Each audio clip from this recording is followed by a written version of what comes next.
Nakatayo siyang mag-isa sa ilalim ng bumubuhos na ulan. Hawak ang dalawang mabibigat na maleta, ang buong buhay niya ay nakapaloob dito. Ang parehong mga anak na minahal, inalagaan at pinagpaguran niyang bigyan ng magandang buhay, ang siya ring nagtaboy sa kanya palabas ng tahanang tinulungan niyang buuin mula sa wala. Akala nila kilala nila ang kanilang ina, ngunit nang lumabas ang katotohanan tungkol sa nakaraan ni Maria Teresa at sa kanyang mga sakripisyo, naging nakakagulat ang kanilang reaksyon. Isang pagtataksil na hindi niya inakalang mangyayari, at ang umagang iyon ang huling pagkakataong magigising siya sa ilalim ng bubong na iyon. Ang bahay na iyon ay hindi lang basta mga pader at semento. Simbolo ito ng kanilang buhay mag-asawa. Binuno nila yon gamit ang sariling mga kamay. Bawat ladrilyo ay may halong pagmamahal, pag-asa at pangarap para sa hinaharap. Bunga ito ng isang buhay ng pagsusumikap, matiyagang pag-iimpok at mga pinagdaanang pagsubok. Sa abong umagang iyon, abala si Maria Teresa sa kusina, gumagawa ng kape, isang bagay na libo-libo na niyang nagawa noon. Isang tahimik at pamilyar na sandali hanggang sa bumukas ang pintuan at marinig niya ang mga yabag ng tatlo niyang anak. Sabay silang dumating na hindi pangkaraniwan. Sina Mariana, Roberto at Ana ay pawang nakatira sa malalayong lugar at bihirang sabay-sabay bumisita. Bumilis ang tibok ng kanyang puso. Isang sorpresang pagbisita ba ito? Baka gusto nilang magkasama-sama ulit gaya ng dati, magbahagi ng pagkain, magtawanan, magbalik tanaw. Ngunit nang makita niya ang kanilang mga mukha, alam niyang may mali. Walang init sa kanilang mga titig, wala ni isang bakas ng kasiyahan. Tanging malamig na pananaw na tila humihiwa sa puso ng mas matalim pa sa malamig na hangin sa labas. Si Mariana, ang panganay at laging prangka, ang unang nagsalita. Namanan niya ang katigasan ng ulo ng kanilang ama, ngunit hindi ang puso nito. Lumapit siya sa kusina na waring may misyon, hindi para makipagkwentuhan. Makailangan nating mag-usap. Patay ang kalan, pinunasan ni Maria Teresa ang kanyang mga kamay sa apron at hinarap ang mga anak na may banayad ng ngiti. Siyempre mga anak, umupo kayo. Gagawa ako ng bagong kape para sa inyo. Ngunit tumanggi agad si Mariana. Wala ng kape, hindi ito magtatagal. Matalim, malamig ang boses niya, parang isang taong nais lamang tapusin ang isang responsibilidad. Ramdam ni Maria Teresa ang pangamba, pero pilit pa ring ngumiti. Anong nangyari anak, may problema ba?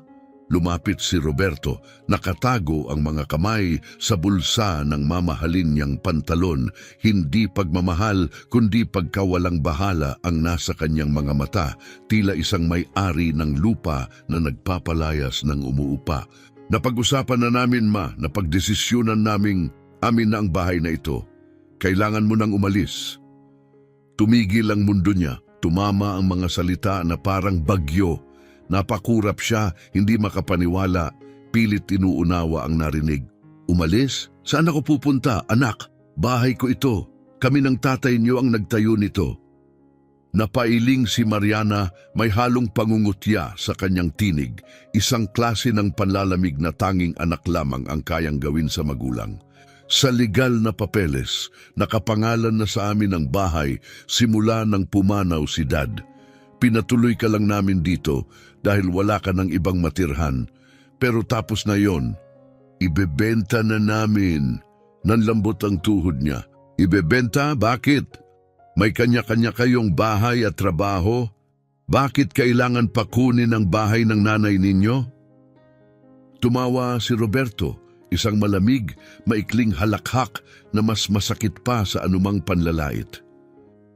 Sa palagay mo ba papayag kaming sayangin ang ganitong klasing bahay dahil lang gusto mong manatili rito? Napakalaki ng halaga nito. Pwede naming paghati-hatian at gamitin sa kinabukasan namin. Lumingon si Maria Teresa kay Ana, ang bunsong anak, ang pinakamasensitibo. Umaasang magsasalita siya, ngunit nakatungo lamang si Ana, kagatang labi, hindi makatingin. Tahimik o marahil ay tumangging magsalita. Si Mariana na nawawalan na ng pasensya ay muling lumapit. Maayaw naming ng eksena. Hanggang mamayang gabi na lang ang palugit mo para mag-impake. Tinawagan na namin ang ahente ng lupa. Darating siya bukas para inspeksyonin ang bahay. Mainit ang mga luhang nagbabadya sa kanyang mga mata, ngunit hindi niya hinayaang tumulo ang mga ito. Hindi niya pabibigyan ng mga anak na makita siyang masira. Mga anak, pakiusap, huwag naman ganito. Ibinigay ko ang lahat para sa bahay na ito, para sa inyo. Gabi-gabi akong nagtahi, nagtipid, isinakripisyo ang mga pangarap ko para sa inyo. Tumayo si Roberto walang pakialam. Tama na ma, nabuhay ka na. Ngayon naman, kami na ang may karapatang makinabang sa pinaghirapan niyo ni Dad. Hindi dahil sa sakit, kundi sa pagkawasak ang dahilan ng hapdi sa kanyang dibdib. Pinapanood niya kung paano naging ibang tao ang mga anak na pinalaki niya. Wala akong pupuntahan, mahina niyang sambit. Anong gusto niyong gawin ko? Bahagyang iginalaw ni Mariana ang balikat, isang malamig na pagkibit. Hindi na namin problema yan. Matanda ka na, alam mo na ang dapat gawin. May mga shelter, may mga kaibigan, may kapitbahay. Hindi namin responsibilidad ang buhay mo. Bawat salita ay tila kutsilyong tumutusok. Tinitigan ni Maria Teresa ang mga anak na buong pusong minahal. Pilit hinahanap kahit kaunting awa, kahit mumunting bakas ng pagmamahal. Ngunit pawang matitigas at malamig na mga mata ang bumungad sa kanya, tila ba gusto na siyang mawala. At ang kasakiman ay pumalit sa utang na loob. Parang pakikiisa ng langit, dumilim ang paligid. Dumaluyong ang mga ulap sa kalangitan, waring nakikiramay sa kanyang dinaranas.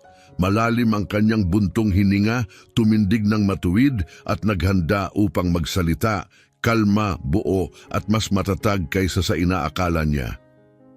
Sige, aalis ako, mahinang sabi ni Maria Teresa, pero balang araw, malalaman niyo kung gaano kalaking pagkakamali ang ginawa ninyo. Napabuntong hininga si Mariana at muling napailing. Ayan ka na naman, laging ikaw ang biktima. Naging makatotohanan lang kami. Tumingin si Roberto sa mamahalin niyang relo, halatang naiinis. Hanggang 6:00 ng gabi ka lang ma, huwag ka nang gumawa ng gulo. Walang ibang sinabi si Maria Teresa. Tumalikod siya at nagsimulang akyatin ang hagdan. Bawat hakbang ay tila may pasan siyang bato. Pagdating niya sa kwartong matagal na niyang pinagsaluhan ng yumaong asawa, huminto siya sa may pintuan. Tinitigan ang kama kung saan ito huling huminga. Sa isang saglit, gusto na lang niyang mahiga sa tabi nito at huwag nang bumangon muli. Ngunit hindi iyon ang pagkatao niya. Hindi siya kailanman sumusuko kahit gaano kahirap ang buhay. Kaya't lumuhod siya at kinuha ang 2 lumang maleta sa ilalim ng kama. Luma at kupas na ang mga ito, pero matibay pa rin. Dahan-dahan niyang pinasok ang kakaunting gamit na meron siya. Buong buhay niya, mga taon ng pagsusumikap, pagmamahal at sakripisyo ay kasya sa 2 maleta. Habang tinutupi ang huling mga damit, napansin niyang may isang munting kahong-kahoy sa pinakaliblib na sulok ng kanyang aparador. Matagal na niyang hindi ito binubuksan. Nasa loob nito ang mga papel, litrato at bahagi ng nakaraan niyang matagal na niyang inilihim. Isang nakaraan na hindi alam ng kanyang mga anak. Maingat niyang pinunasan ng alikabok sa takip at ipinasok ito sa isa sa mga maleta. Marahil nandoon ang mga kasagutang kailangan niya. Marahil ang nakaraan na lamang ang tanging daan pasulong. Pagbaba niya, pakiramdam niya ay parang bato ang laman ng mga maleta. Nasa labas na ng balkonahe ang 3 niyang anak, naghihintay. Malalamig ang mga titig, hindi makapaghintay na matapos ang lahat. Malakas na ang ulan, hindi na ambon kundi bagyong bumubuhos na parang kasamang dumadaing ang langit. Tumingin si Maria Teresa sa kanyang mga anak, umaasang kahit isa man lang sa kanila ay mag-aalok ng saklolo, sakay, kapote o kahit payong. Pero binuksan lang ni Mariana ang pinto. Inayos ni Roberto ang mamahalin niyang blazer. Hindi makatingin si Ana, nakatuon lang ang mga mata sa sahig. Walang nagsalita, walang lumapit. Kaya't lumabas si Maria Teresa mag-isa. Binuhat niya ang 2 maleta, isa sa bawat kamay, at lumakad sa ulan. Parang sampal ang bawat patak ng malamig na tubig sa kanyang mukha. Dumikit sa balat niya ang kanyang basang damit at ang lupa sa daan ay naging madulas na putik. Ngunit hindi siya huminto. Hindi siya nakiusap. Luminga siya huling beses. Nakatayo ang 3 anak, tuyo at ligtas sa ulan. Pinapanood siyang parang isang problemang nalutas. Walang tumawag sa kanya, walang lumapit. Para bang isa na lamang siyang estrangherong wala ng halaga. Humarap siyang muli sa daan at lumakad habang bumubuhos sa kanya ang ulan. Parang kalungkutang naging pisikal. Mabigat ang maleta. Pero mas mabigat ang kanyang puso. Ngunit sa isa sa mga ito ay naroon ang kahong kahoy. At sa kahong iyon ay ang katotohanang kailan may hindi naisip ng kanyang mga anak. Katotohanang yayanig sa kanilang mundo. Ilang araw lang at malalaman nila kung sino talaga si Maria Teresa at kailanman ay hindi nila mapapatawad ang sarili nila sa ginawa nilang iyon. Hindi na niya alam kung gaano na siya katagal naglalakad. Basa siya mula ulo hanggang paa. Bawat hakbang ay may kasamang tunog ng basang sapatos sa putikan. Walang humpay ang ulan. Bawat hakbang ay tila isang labanan, hindi lang sa ulan, kundi sa pagnanasang sumuko na lang. Halos hindi na niya makita ang daan. Ang ulan ay sobrang kapal. Nawala ang oras, 1 oras, 2, 3. Hindi niya alam. Paulit-ulit sa kanyang isip ang mga sinabi ng kanyang mga anak. Nabuhay ka na, ngayon kami naman. Nanghihina ang kanyang mga binti. 1 hakbang pa lang, nadulas siya at napaluhod sa putik. Bumagsak ang mga maleta. Nagsama ang luha at ulan sa kanyang mukha. Lumilikha ng maputik na mga luha. Sinubukan niyang bumangon, pero hindi na siya pinayagan ng kanyang katawan. Hindi lang pagod, kundi puso ang sumuko. Kaya't nanatili siyang nakaluhod sa gitna ng bagyo at sa unang pagkakataon mula nang palayasin siya, umiyak si Maria Teresa. Umiyak siya para sa pagmamahal na ibinigay niya ng walang hinihinging kapalit. Para sa mga taong pinili niyang unahin kaysa sa sarili. Para sa mga gabi ng pananahi, sa mga panaginip na isinantabi, sa lahat ng pag-aaruga, umiyak siya para sa mga anak na akala niya'y kilala niya. Ngunit tinalikuran siya sa oras ng pangangailangan. Malabo na ang kanyang paningin hindi lamang sa luha kundi sa hilo at pagkahapo. Umiikot ang mundo. Lumalambot ang kanyang katawan. Humawak siya sa bato sa tabi ng daan upang umalalay. Pero nadulas ang kanyang mga daliri. Wala na siyang lakas. Bumagsak siya ng tuluyan sa putik. Nagkalat ang mga maleta. Ang huling nakita niya bago mawalan ng malay ay ang madilim na kalangitan. Tila ang mga langit mismo ay nakikiiyak sa kanya. At pagkatapos, wala na. Pagmulat muli ng mata ni Maria Teresa, hindi na siya nasa putik. Nasa isang simpleng kama siya, mainit, tuyo at may malinis na kumot na may bango ng sabong gawa sa bahay. Masakit ang ulo niya, pagod ang katawan, ngunit ligtas siya. Pumikit-pikit si Maria Teresa, pilit inuunawa ang kanyang paligid. Maliit ang silid, ngunit mainit at payapa, may mga dingding na kahoy at isang bintanang may kurtinang bulaklakin. Nakabitin sa ibabaw ng kama ang isang krusipiho, tahimik na nagbibigay ng kapayapaan. Nang sinubukan niyang bumangon, isang mahinahong tinig ang pumigil sa kanya. Dahan-dahan lang po, ma'am. Mahina pa kayo. Magpahinga muna kayo. Lumingon siya at nakita ang isang babaeng nasa kalagitnaang edad. Halatang pinagdaanan nito ang maraming hirap sa buhay, ngunit ang kanyang maamong ngiti ay tila liwanag ng araw sa madilim na silid. Lumapit ito, may hawak na isang tasa ng mainit na tsaa. Gumawa ako ng tsaa para sa inyo, makakatulong yan. Nanginginig ang mga daliri ni Maria Teresa nang kunin ang tasa. Nasaan ako? Maingat na umupo ang babae sa gilid ng kama. Nasa bahay ko po kayo, natagpuan kayo ng asawa kong si Christopher na walang malay sa tabi ng kalsada. Dinala namin kayo rito, ilang oras na po kayong natutulog. Napuno ng luha ang mga mata ni Maria Teresa, hindi dahil sa sakit o lungkot, kundi sa kabutihang ipinakita ng mga taong hindi niya kilala. Ginawa ng mga estrangherong ito ang hindi nagawa ng sarili niyang mga anak. Hindi ko alam kung paano ako makakapasalamat. Ngumiti ang babae na nagpakilalang si Lucia at mahinahong itinanggi. Walang anuman po, tumutulong lang kami kung saan kaya namin. Tumahimik ito sandali bago muling nagtanong, marahang-marahan. Pero anong nangyari? Bakit kayo nag-iisa sa gitna ng bagyo? Nagatubili si Maria Teresa. Paano niya ipapaliwanag ang isang sugat na hindi nakikita? Paano niya sasabihin ang mismong mga anak na pinalaki niya ang siyang nagpalayas sa kanya? Pamilya ang dahilan, kailangan kong umalis agad. Tumango si Lucia, nauunawaan, hindi na siya nag-usisa pa. Nakita niya sa mga mata ni Maria ang bigat ng dinadala at iginalang ang kanyang katahimikan. Pwede po kayong manatili rito hanggat kailangan ninyo. Payak lang ang lugar na to, pero may bubong sa ulo at mainit na pagkain sa mesa. Tiningnan ni Maria Teresa ang silid. Walang marangya, pero tila higit pa itong tahanan kaysa sa sarili niyang bahay sa loob ng maraming taon. Ayokong maging pabigat, kaya kong tumulong dito. Kahit anong kailangan ninyo. Ngumiti si Lucia. Kung kayanan ng katawan nyo, hindi ko kayo pipigilan.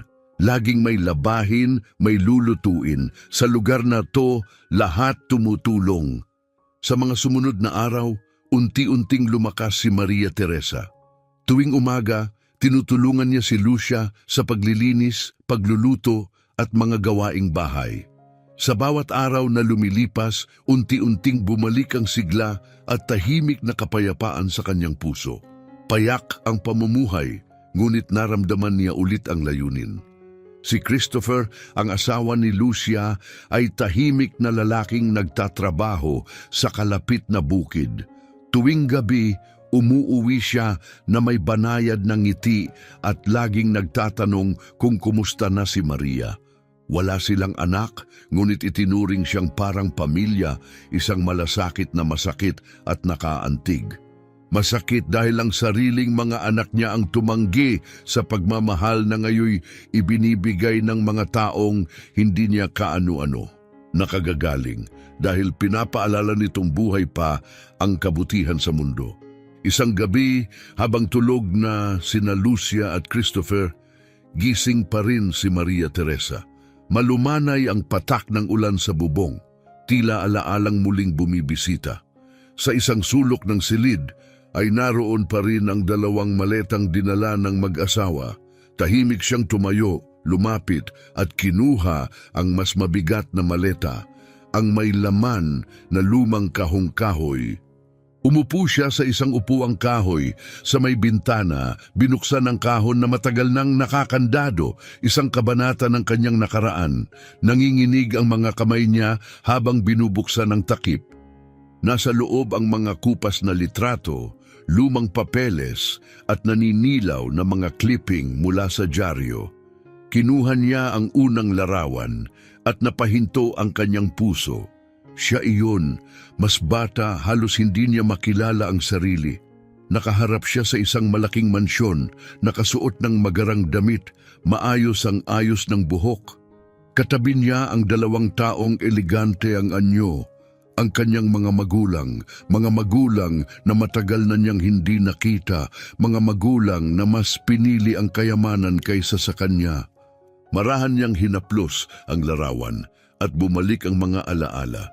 Kuha iyon sa huling araw na nakita niya ang mga ito, bago niya gawin ang pinakamabigat na desisyon sa buhay niya. Kinuha niya ang isa pang larawan, kasama niya ang isang lalaking payak. Nakangiti sila, ngiting puno ng pag-ibig. Hindi mayaman, walang titulo, ngunit siya ang pinili ni Maria Teresa, ama ng kanyang mga anak, lalaki na pinagpalit niya sa marangyang buhay. Matagal na itong wala, ngunit ang alaala ng pagmamahal nito ay nagbibigay pa rin ng init sa kanyang puso. Sulit ba? Mahina niyang tanong, nakatitig sa larawan. Sulit ba ang pagtalikod sa lahat para sa pag-ibig? Hindi niya napansin ang yapak ni Lucia. Nagising ito para uminom ng tubig at napansing bukas pa ang ilaw sa sala. Tahimik itong lumapit at nakita si Maria Teresa na nakaupo sa tabi ng bintana, may hawak na larawan. Napatingin si Lucia sa laman ng kahon. Hindi ito pangkaraniwang mga larawan. Mga larawan ito ng karangyaan, kapangyarihan, posisyon. Napukaw ang kanyang kuryosidad. Dahan-dahan siyang lumapit. Mrs. Maria, kayo po ba yan sa larawan? Nagulat si Maria Teresa. Mabilis siyang lumingon. Mabilis na isinara ni Maria Teresa ang kahon. Pilit na itinatago ang mga lumang litrato. Ngunit huli na, nakita na ni Lucia ang lahat. Wala yon, Lucia. Mga alaala lang ng nakaraan, mga bagay na wala ng halaga ngayon. Ngunit napansin ni Lucia ang damdaming bumalot sa kanyang mga mata. Nabasa niya ang sakit na nakaukit sa bawat guhit ng mukha ni Maria. Tahimik siyang umupo sa tabi nito at marahang hinawakan ang kanyang kamay. Mahalaga pa rin ang nakaraan, mahina niyang sabi. Doon tayo nahuhubog bilang tao. Umiling si Maria Teresa, iniiwas ang tingin. Nagbigay lang yan ng pasakit. Mas gusto ko na lang limutin lahat. Matatag ang kanyang tinig, ngunit halatang bitin sa hinagpis. Napatingin si Lucia sa bukas na kahon. Naroon ang mga larawan ng karangyaan, larawan ng isang babaeng minsang nabuhay sa isang magkaibang mundo. Galing kayo sa mayamang pamilya, hindi ba? Hindi agad sumagot si Maria. Marahan lamang niyang isinara ang kahon, tila sinisikap ikandado ang mga damdaming muling bumangon. Oo, mayaman ang pamilya ko noon, pero iniwan ko ang lahat, pinili ko ang pag-ibig. Tahimik si Lucia habang tinatanggap ang revelasyong iyon. At ang pamilya mo, ang mga magulang mo, pinunasan ni Maria ang kanyang mukha, nanginginig ang mga daliri. Binigyan nila ako ng ultimatum, manatili sa kanila't sa kayamanan nila, o iwan ang lahat para sa lalaking mahal ko. Pinili ko siya, hindi nila ako pinatawad, hindi ko na sila muling nakita. Hinawakan ni Lucia ang kanyang kamay nang mas mahigpit, puno ng malasakit ang mga mata. Napakahirap siguro niyan. Oo, mahinang bulong ni Maria, pero hindi ko pinagsisihan ang pagpili sa pag-ibig. Naging maayos ang buhay ko. Pinalaki ko ang 3 anak. Huminto siya, nabasag ang tinig. Noon akala ko magaganda ang puso nila. Sa sandaling iyon, lumitaw si Christopher sa may pintuan. Napansin niyang wala si Lucia sa kama, kaya't sinundan niya ito. Pagpasok niya, nakita niyang nag-uusap ng tahimik ang 2 babae. Ayos lang ba kayo rito? Ngumiti si Lucia at napuno ng paghanga ang mukha. Christopher, hindi mo alam ang kwento ni Mrs. Maria. Galing siya sa isang mayamang pamilya. Iniwan niya ang lahat para sa lalaking mahal niya. Tumingin si Christopher kay Maria Teresa, may bagong paggalang sa mga mata. Aba, kaya pala, lagi kong nararamdaman na iba ang tindig nyo. Iba kayong magsalita, kumilos, ngayon ko lang naintindihan. Umiling si Maria Teresa. Wala akong halaga, isa lang akong inang ibinigay ang lahat para sa mga anak at itinapon nila nang hindi na nila ako kailangan. Hinawakan ni Lucia ang magkabilang pisngi ni Maria Teresa at marahang iniangat ang kanyang mukha. Mahalaga ka, may halaga ka, at balang araw malalaman ng mga anak mo yan. Siguro hindi ngayon, pero darating ang araw. Ngumiti si Maria, banayad ngunit may lungkot. Hindi ko sigurado, Lucia. Malinaw ang sinabi nila. Ayaw na nila sa akin. Tumango si Christopher, seryosong nag-iisip. May mga taong ganyan. Minsan, doon lang nila nauunawaan ang halaga ng isang tao kapag wala na ito. Isinara ni Maria Teresa ang kahon at ibinalik ito sa kanyang maleta. Ngunit kahit hindi na ito nakikita, nananatili sa kanyang isipan ang mga nilalaman nito. Binuksan ng mga larawang iyon ang mga sugat na akala niyang magaling na. Sa unang pagkakataon sa maraming taon, napaisip siya kung tama ba talaga ang pinili niya noon. Paano kung hindi siya umalis? Mas naging maganda kaya ang buhay ng kanyang mga anak? Mas nire-respeto kaya siya kung alam nila kung saan siya nanggaling? Ngunit tapos na ang nakaraan. O baka, hindi pa? Dahil sa ibang lungsod, isang lalaki ang abala sa paghahanap ng pangalang Maria Teresa Fernandez. Nakaayos ang kanyang suit, hawak ang makapal na folder ng mga dokumento. Nang matagpuan niya ito, magbabago ang lahat. Samantala, sa dating bahay ni Maria Teresa, nakatayo sa may terasa si Mariana, nakayakap sa sarili, malamig ang titig habang tinitingnan ang bahay na para bang negosyo lang. 4 na araw na mula nang paalisin nila ang kanilang ina at ni minsan hindi siya nakaramdam ng pagsisisi. Sa katunayan, pakiramdam niya ay gumaan ang kanyang mundo. Nasa tabi niya si Roberto, may hawak na mamahaling sigarilyo, abala sa pag-scroll ng kanyang telepono. Si Ana ay nasa loob. Inaayos ang natirang gamit ng kanilang ina. Itinatapon na parang basura. Wala ni isa sa kanila ang nagtangkang magtanong kung nasaan na si Maria Teresa. Kung ligtas ba ito? Kung buhay pa ba? Wala silang pakialam. Ngunit sa malayo, may alikabok na umakyat mula sa kalsadang lupa. Isang itim na mamahaling sasakyan, hindi bagay sa lugar na iyon, ang dahan-dahang dumaan sa baku-bakong daan. Nakunot ang noo ni Mariana. Hindi iyan ang realtor, bukas pa siya darating. Sa wakas, tiningnan ni Roberto ang kotse. Huminto ang sasakyan sa harap ng bahay. Lumabas ang isang lalaking nasa edad 60, elegante ang kasuotan, may dalang briefcase at may suot na disenyong salamin.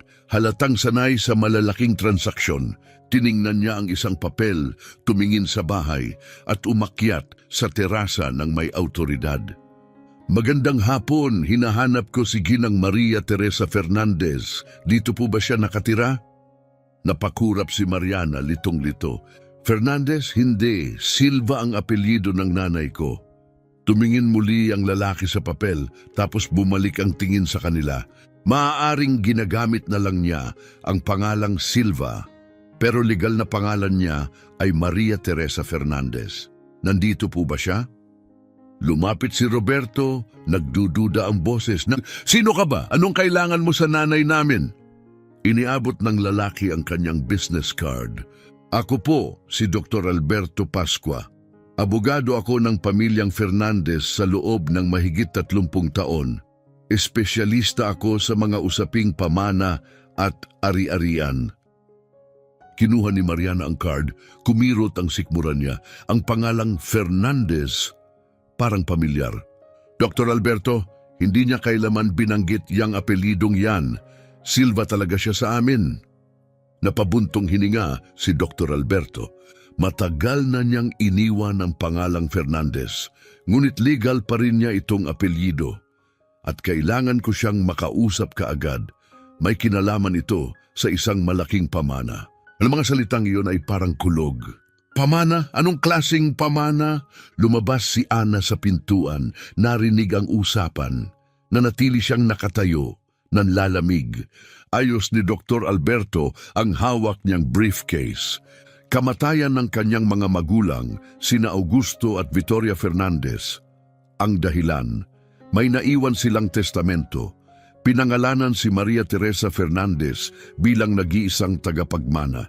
Hinanap nila siya hanggang sa huli nilang hininga. Napahawak si Mariana sa dingding. Ibig niyong sabihin, mayaman ang nanay namin? Tiningnan sila ni Dr. Alberto, kalmado, sanay sa ganitong reaksyon. Hindi lang mayaman, ang pamilyang Fernandez ay isa sa mga pinakamakapangyarihan at pinakamayayaman sa buong bansa. May-ari sila ng mga pabrika, lupa at malalaking negosyo. Abot sa mahigit 100 milyong reais ang halaga ng kanilang iniwang ari-arian. Tumahimik ang lahat, parang pinutol ng hangin ang ingay. Nalaglag ang sigarilyo ni Roberto, nanlambot ang tuhod ni Mariana. Napatakip ng bibig si Ana, hindi makapaniwala. 100 milyong reais. Ang inang itinuring nilang wala ng silbi ay tagapagmana ng kayamanang hindi nila kayang abutin sa panaginip. Hindi ito totoo. Hindi ito maaari. O baka ito ang karma. Nakatitig si Mariana, walang ekspresyon at halos pabulong ang tinig. Pero mahirap lang ang nanay namin. Kahit sa kanya mismo tila katawa-tawa na ang sinabi. Payak ang buhay niya, nanahi para sa iba. Luma ang mga damit. Lagi siyang nagbibilang ng barya. Paano siyang magiging tagapagmana ng kayamanan? Maayos na binuksan ni Dr. Alberto ang kanyang briefcase at kumuha ng maayos na hanay ng mga legal na dokumento. Ipapaliwanag ko, si Maria Teresa ay isinilang sa isa sa pinakamayayamang pamilya sa bansa. Lahat ng bagay ay nasa kanya, luho, edukasyon, kaginhawaan. Ngunit noong siya'y nasa kalagitnaan ng 20, umibig siya sa isang lalaking hindi sinang-ayunan ng pamilya. Isa siyang tapat at masipag na lalaki, ngunit mahirap. Tumigil siya, hinayaang lumubog ang bigat ng sinabi. Pinapili siya ng kanyang mga magulang, iwan ang lalaki at manatili sa yaman o sundan ng puso at talikuran ng lahat. Mabilis ang tibok ng puso ni Mariana, nanlalamig ang kanyang palad. At pinili niya ang lalaki, iniwan niya ang lahat? Tumango si Dr. Alberto. Pinili niya ang pag-ibig, umalis siyang walang dalang anuman kundi ang suot niyang damit at hindi na siya lumingon pa. Nagpakasal siya, bumuo ng pamilya at nagsimula ng panibagong buhay mula sa wala. Tumalikod si Roberto sa kanyang mga kapatid, paos ang tinig sa pagkaunawa. Ang lalaking yon, si Papa. Kinumpirma ito ni Dr. Alberto. Oo, at kahit na nawala siya, hindi tumigil ang kanyang mga magulang sa paghahanap. Nag-hire sila ng mga pribadong investigador, nagpatuloy sa pagsasaliksik. Pero binago niya ang pangalan niya, binago ang lahat, ayaw na niyang matagpuan. Naramdaman ni Mariana ang pag-ikot ng sikmura niya, parang lumiit ang mundo, kinapos ang hangin. Hindi lang ito pagkabigla, ito'y guilt at galit na walang magawa. Buong buhay namin, akala namin mahirap kami. Akala namin kailangan naming pagpaguran ang bawat sentimo. Samantalang all this time, ang nanay namin, hindi niya maituloy ang pangungusap. Pero bakit ngayon? Bakit ngayon lang ninyo kami natagpuan? Maingat na ibinalik ni Dr. Alberto ang mga dokumento sa kanyang briefcase. Kasi kamakailan lang nagbago ang lahat. Bago sila pumanaw, nagbago ang puso ng mga magulang ni Maria Teresa. Isinulat nilang muli ang testamento. Sa huli, inamin nila ang pag-ibig ay mas mahalaga kaysa pera. Tiningnan niya silang lahat mata sa mata. Ipinamana nila ang lahat kay Maria Teresa, lahat, at humingi sila ng tawad sa huling mensahe nila. Lumapit si Ana, mabagal at alanganin. Alam ba ng nanay namin ito? Umiling ang abogado. Hindi pa, hindi ko pa siya mahanap, kaya ako nandito. Ito ang huling address na nakatala sa pangalan niya. Dahan-dahang sumagasa ang panik kay Mariana. Pinalayas nila ang isang babaeng siya palang tagapagmana ng 100 milyong reais. Itinaboy nila ang ina nilang akala nila'y walang-wala. Paano kung hindi na sila patawarin? Paano kung ipamana niya ang lahat sa iba? Sinubukang panatilihing kalmado ni Roberto ang kanyang tinig. Umalis siya, ilang araw na ang nakalipas. May mga personal siyang kailangang ayusin. Kailangan niyang bumiyahe. Nakitid ang mga mata ni Dr. Alberto. Saan siya nagtungo? Nag-atubili si Roberto. 1 segundo, masyadong mahaba. Hindi namin alam, wala siyang sinabi. Isang kasinungalingang napakadaling lumabas sa bibig niya. Maging si Mariana ay nagulat kung gaano ito kakinis. Pero hindi tanga si Dr. Alberto. Sanay na siya sa mga ganitong sitwasyon. Ganun ba? May ideya ba kayo kung kailan siya babalik? Baka matagalan, mabilis na sagot ni Mariana. Kalma, iniabot ng abogado ang isa pang card. Kapag bumalik siya, pakisabi na kontakin ako agad. Ito ay isang kagyat na usaping legal. Kailangan na itong ayusin. Kinuha ni Mariana ang card. Nanginginig ang mga daliri. Opo, ipapaabot po namin agad. Tumingin-tingin ang abogado sa paligid. Napansin niya ang mga bukas na kahon na puno ng gamit ni Maria Teresa. May mga nakakalat, may mga halos itapon na. Naramdaman niya ang lamig ng silid, ang mga nanlalamig na tingin, ang katahimikan. Nakita na niya ito dati, isa na namang pamilyang masyadong huli ng natauhan. Sana, kapag nakita niyo ulit ang ina ninyo, ibigay ninyo sa kanya ang respeto na tunay niyang karapat-dapat.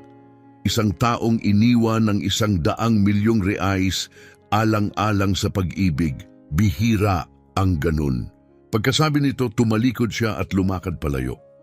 Dahan-dahang umalis ang mamahaling sasakyan, nag-iiwan ng alikabok sa kalsadang lupa. Naiwang nakatayo sa terasa ang tatlong magkakapatid. Habang papalayo ang sasakyan, napaupo si Mariana sa upuang malapit. 100,000,000 reais, mahinang sambit. Si Mama ang tagapagmana ng lahat ng iyon. At itinapon lang natin siya sa kalye. Nagkamot ng mukha si Roberto, naglalakad paikot. Ano ba ang ginawa natin? Biglang napaiyak si Ana. Sabi ko naman sa inyo, mali ito. Sabi ko, hindi natin siya dapat tinrato ng ganon. Biglang tumayo si Mariana, puno ng takot ang tinig. Walang saysay ang pag-iyak. Kailangan natin siyang hanapin. Ngayon na, tumango si Roberto. Bago niya ipamana sa iba ang lahat ng yon. Hindi na sila nagaksaya ng oras. Nagmamadali silang pumasok, kinuha ang kanilang mga telepono at nagsimula ng frenzy ng pagtawag sa mga kapitbahay, kaibigan, kamag-anak, kahit sino na maaring nakakita o nakarinig kung saan nagpunta si Maria Teresa. Ngunit wala, parang nawala siya sa hangin. Naglaho sa ulan 3 araw ang nakalipas at wala ni isang kaluluwang nakakita sa kanya mula noon. Hirap huminga si Mariana, parang may mabigat na bakal na humihigpit sa kanyang dibdib. Paano kung may masamang nangyari sa kanya? Bulong niya. Namutla si Roberto. Huwag mong sabihin yan. Bumagsak si Ana sa sofa, humahagulhol ang kanyang mga hikbi, umaalingaw-ngaw sa buong bahay. Pinalayas natin siya sa gitna ng bagyo, tapos nawala na siya. Sa sandaling iyon, tuluyang bumagsak ang buong bigat ng kanilang ginawa. Hindi na lang ito tungkol sa pera. Sa totoo lang, hindi ito kailanman tungkol sa pera. Itinaboy nila ang isang ina na isinakripisyo ang lahat, hindi para sa kaginhawaan, hindi para sa yaman, kundi para sa pag-ibig. Isang babaeng pwedeng mamuhay sa mansyon, magsuot ng alahas at maglibot sa mundo, ngunit pinili ang isang payak na buhay para palakihin sila ng may dangal at pagmamahal. Inalay ni Maria Teresa ang lahat para sa kanila. At kapalit nito, itinapon nila siya na parang wala siyang halaga. Sa pagtaas ng takot, agad kinuha ni Mariana ang kanyang cellphone at nagsimulang tumawag kung saan-saan, mga ospital, klinika, istasyon ng pulis, anumang lugar na maaaring kumupkup sa isang matandang babae. Pero iisa lang ang sagot. Walang tala, walang nakita, wala. Naglaho si Maria Teresa habang sila'y lumulubog sa takot at pagsisisi sa ibang lungsod. Si Maria Teresa ay nakatayo sa isang payak na kusina, naghahalo ng sabaw kasama si Lucia, tahimik na nagkukwentuhan, walang kamalay-malay na malapit nang magbago ang kanyang kapalaran. Wala siyang ideya na hinahanap na siya ng kanyang mga anak. At lalo pa hindi dahil sa pagmamahal, kundi dahil sa 100,000,000 dahilan. Gabing iyon, hindi makatulog si Mariana. Nagpapalipat-lipat siya sa kama, nilalamon ng iisang kaisipan. Isang mayamang ina, isang nakatagong pamana, 100,000,000 reais. Paano nangyari ito? Ang babaeng itinuring nilang mahina, dramatiko at dukha ay tagapagmana pala ng kayamanang hindi nila kayang abutin sa panaginip. Bakit hindi niya sinabi sa amin, mas malala ang lagay ni Roberto? Lasing na sa dami ng whisky, nakaupo sa may bintana, nakatitig sa dilim. Ang alak, sa halip na patayin ng konsensya, lalo lang itong pinatingkad. Ngunit hindi guilt ang bumabagabag sa kanya, takot. Takot na baka wala na silang habol. Takot na baka hindi na siya bumalik. Takot na baka maiwan silang tatlo na walang-wala. Si Ana naman, tahimik na umiiyak sa kanyang silid. Hindi lang dahil sa pagsisisi, kundi dahil sa takot. Takot na baka nasira na nila ang tulay na hindi na kailanman maibabalik. Kinabukasan ng umaga, nagsama-sama silang tatlo sa sala, mga matay namumugto, mga mukha'y walang kulay. Wala ni isa ang nagsalita hanggang sa narinig nila ang tunog ng papalapit na sasakyan. Isang kotse. Sa kalsadang lupa, napatalon sila. Si Dr. Alberto bumalik. Bago pa man siya makatok, binuksan na ni Mariana ang pinto. "Doktor, magandang umaga. Nahanap niyo ba siya? Nahanap niyo na ba si Mama?" Pumasok ang abogado, hindi mabasa ang ekspresyon sa muka. "Hindi pa. Pero may kailangan akong sabihin sa inyo. May mga bagay na dapat niyong malaman." Agad sumama sina Roberto at Ana na upo sa harap niya habang binubuksan niya ang briefcase at inilatag ang bagong hanay ng dokumento. "Ginabi ako kakahanap sa mga tala ni Maria Teresa Fernandez at ang natuklasan ko, maaaring tuluyang baguhin ang tingin niyo sa kanya." Napayo ko si Mariana, halos hindi makahinga. "Anong nakita niyo?" Tinitigan sila ni Dr. Alberto seryoso. "Alam nyo na ang kwento. Iniwan ng nanay nyo ang yaman alang-alang sa pag-ibig. Pero ang hindi nyo alam ay kung gaano talaga kalaki ang isinakripisyo niya. Tahimik ang silid, walang huminga, nagpatuloy siya. Si Maria Teresa ay hindi lang basta anak mayaman. Isa siya sa pinakamatalino sa pamilya. May degree sa business administration. Marunong ng 4 na wika. Inihahanda siya ng kanyang mga magulang upang pamunuan ang imperyo ng pamilya. May kinabukasang inaasam ng lahat at ikakasal sana siya sa isang makapangyarihang negosyante, isang unyon na magpapatatag sa estado nila sa lipunan. At iniwan niya lahat ng iyon. Nabuntong hininga si Roberto, parang naubusan ng hangin ng dibdib. Bakit niya gagawin yon? Ngumiti si Dr. Alberto, may lungkot, ngunit may paghanga. "Dahil nakilala niya ang inyong ama, isang tahimik na lalaking nagtatrabaho sa isa sa mga lupain ng pamilya Fernandez. Wala siyang pera, wala siyang pangalan, pero tapat, mabait at nagmamahal ng totoo." Galit na galit ang mga magulang ni Maria Teresa. Pinapili siya, kami o siya. Pinahid ni Ana ang kanyang luha, halos wala ng boses, at pinili niya si Papa. Oo, lumakad siyang walang dala. Inakala nilang babalik siya, pero hindi na siya lumingon. Namumuo ang luha sa mga mata ni Mariana. At pagkatapos nun, anong nangyari? Kinuha ni Dr. Alberto ang isa pang dokumento. Ayon sa tala ng mga investigador noon, tumira sila sa isang maliit na bahay. Nagtatrabaho ang ama niyo sa konstruksyon at si Maria ay nagsimulang manahi para sa mga kapitbahay. Halos hindi sapat ang kita nila, pero hindi siya kailanman humingi ng tulong.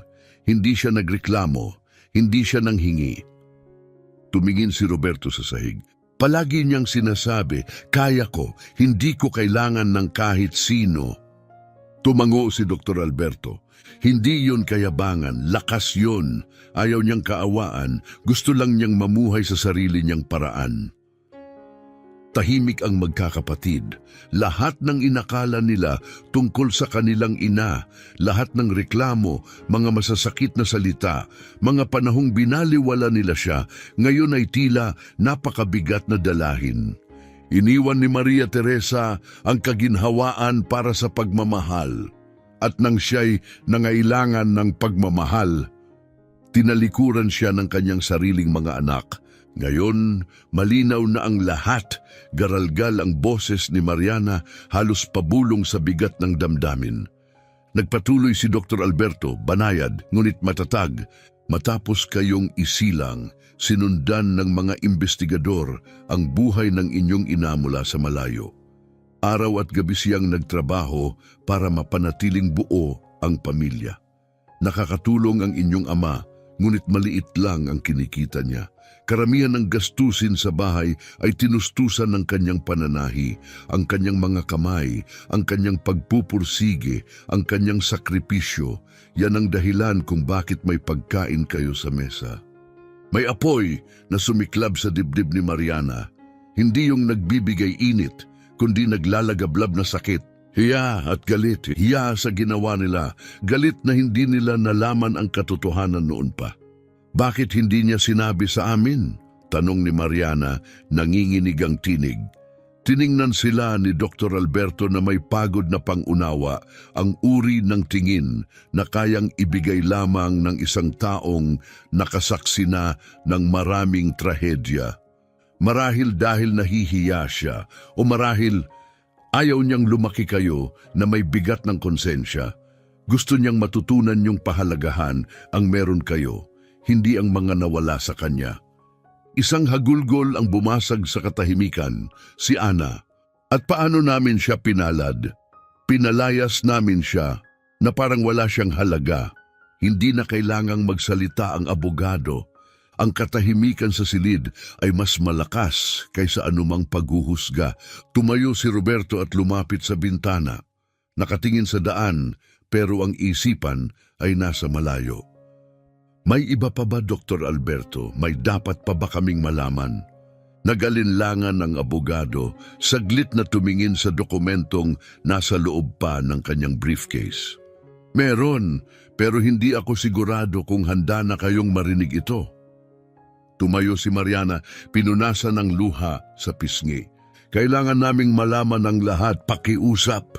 Tumango si Dr. Alberto at kinuha ang isang ulat.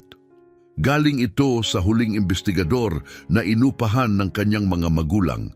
Natunton nila si Maria Teresa ilang taon na ang nakararaan. Pero nang matagpuan nila siya, hiniling niyang huwag siyang kontakin. Lumingon ang magkakapatid, gulat at hindi makapaniwala. Pinili na niya ang kanyang landas, paliwanag niya. Sinabi niyang wala siyang pagsisisi. Pero ipinakiusap niyang ipaabot sa kanyang mga magulang ang isang mensahe. Basag ang tinig ni Mariana. Anong sinabi niya? Dahan-dahang binasa ni Dr. Alberto ang liham. Pinatawad niya ang kanyang mga magulang sa galit, sa pagtanggi. Naiintindihan daw niya na ginawa nila yon para protektahan ang kanyang kinabukasan kahit masakit. Sinabi niyang masaya siya, nakabuo siya ng buhay na puno ng pag-ibig at ang tatlo niyang anak ay ang pinakamahalagang yaman na kailanman ay mayroon siya. Parang usok sa hangin ang mga salita, suffocating, hindi matanggap. Tinawag niya silang pinakamahalagang yaman at itinuring siya ng sarili niyang mga anak na pabigat. Bumagsak si Roberto sa sahig, isinandal ang ulo sa pader, durog. Hindi kami karapat-dapat sa kanya, bulong niya. Tinakpan ni Mariana ang mukha, umiiyak. Hindi kami kailanman naging karapat-dapat. Tumakbo palabas ng silid si Ana. Hindi na niya kinayang marinig pa. Maingat na isinara ni Dr. Alberto ang folder. May isa pa. Kinuha niya ang isang maliit na sobre mula sa briefcase. Bago sila pumanaw, sina Augusto at Victoria ay nagsulat ng mga personal na liham para kay Maria Teresa. Mga liham na puno ng pagsisisi. Huminga siya ng malalim. Inamin nila na tama ang anak nila. Mas mahalaga ang pag-ibig kaysa kayamanan. At sa mga huling sulat na iyon, nagmakaawa silang patawarin sila sa kanilang lamig noon. Tumingala si Roberto, namumugto ang mga mata. Nabasa ba niya ang mga yon? Umiling ang abogado. Hindi, huli na ang lahat, isinulat na lamang nila ito nang masyado na silang may sakit, pumanaw sila bago pa nila maipadala. Napahawak si Mariana sa dibdib, masakit, pisikal. Buong buhay niya, iniisip niyang kinamuhian siya ng mga magulang niya. Pero ang totoo, mahinang sabi ni Dr. Alberto, mahal na mahal siya ng mga ito. At iniwan nila sa kanya ang lahat, ang buong ari-arian, lahat ng bahay, lupa, negosyo, pero may isang kondisyon lamang. Tumuwid si Mariana. Anong kondisyon? Na gamitin niya ang pamanaayon sa gusto niya, na mamuhay siya ng malaya, masaya at sa sarili niyang paraan. Yan ang huli nilang hiling. Napahawak si Roberto sa mukha, hindi na alam ang mararamdaman. Pati yun, ninakaw pa namin sa kanya. Kinuha namin pati ang pagkakataon niyang magkaroon ng kapayapaan.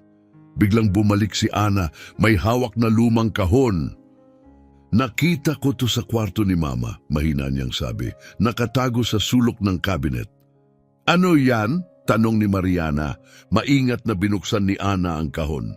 Mga sulat, daan-daang sulat, lahat sinulat ni Mama.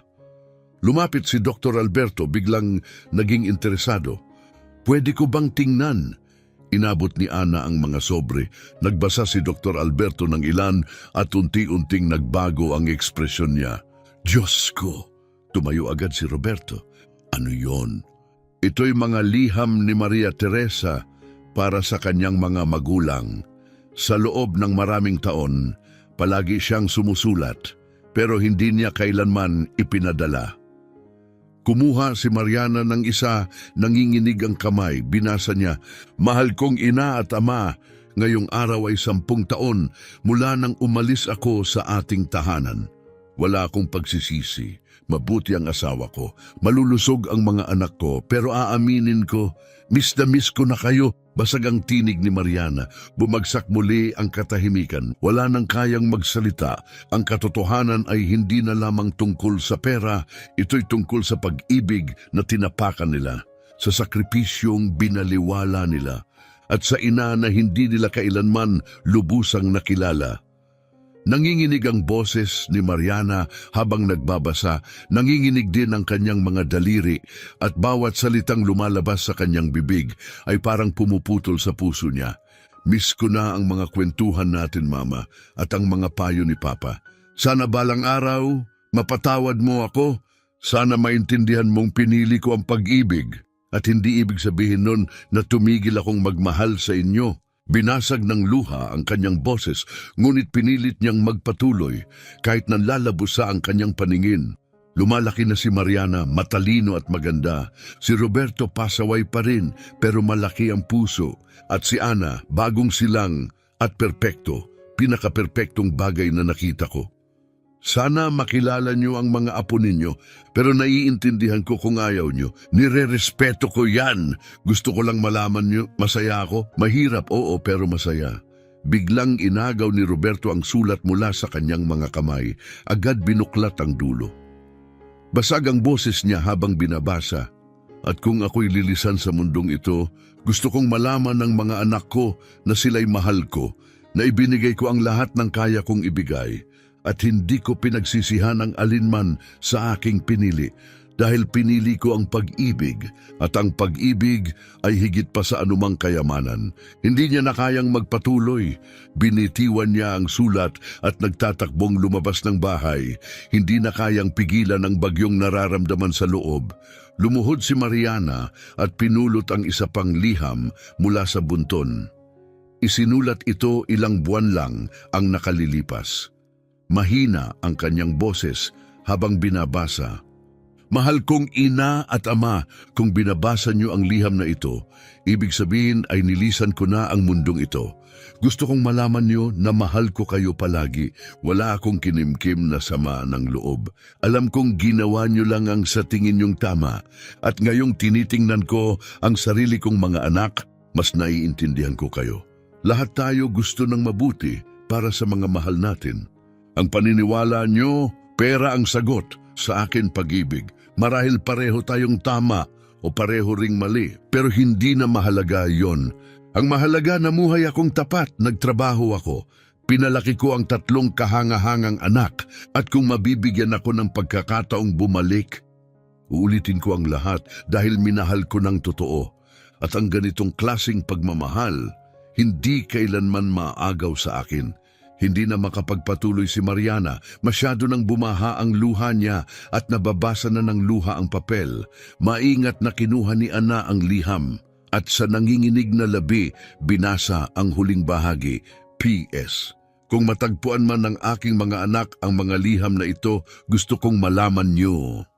Kayo ang aking pinakamahalagang yaman. Bawat sakripisyo ay sulit. Bawat gabing walang tulog sa pananahi. Bawat buwang kapos. Bawat hirap. Sulit ang lahat dahil meron akong kayo. Sana naging mabuti akong ina. Sana naituro ko sa inyo na ang karakter ay mas mahalaga kaysa kayamanan. Mahal ko kayo habang buhay. Mama, bumagsak si Ana sa sahig, umiiyak ng hindi mapigil. Pinalayas natin siya, sigaw niya. Tinawag natin siyang pabigat. Sinabi nating sapat na ang mga tao niyang nakaasa sa atin. At tinawag pa rin niya tayong kanyang pinakamahalagang yaman. Umiyak na rin si Mariana, lumuhod sa tabi ng kapatid. Anong nagawa natin? Tahimik na tinipon ni Dr. Alberto ang mga liham, mabigat ang boses. Ang ginawa rin ng marami, nakita lang ninyo ang halaga niya nung wala na siya. Ngayon, nasa inyo na kung paano nyo ito itatama. Hanapin nyo siya, hindi dahil sa pamana, kundi dahil karapat-dapat siyang mahalin at hanapin.